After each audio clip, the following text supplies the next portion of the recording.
A Tigard man will spend 3 days in jail after pleading guilty to probation violations, including drug possession. Fox 12's Connor McCarthy reports from the Washington County Sheriff's Office to tell us what led Tigard Police to investigate his property.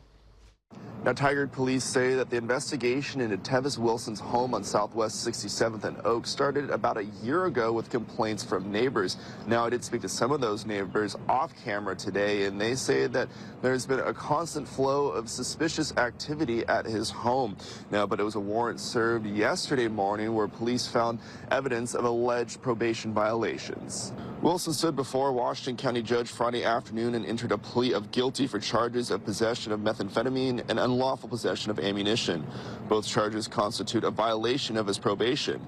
This was the scene in the quiet neighborhood on Southwest Oak and 67th Avenue Thursday morning. You can see Washington County Tactical Negotiations team surrounded the house. Once Wilson was eventually taken into custody, officers say they found just over 6 grams of methamphetamine, ammunition, but no firearms.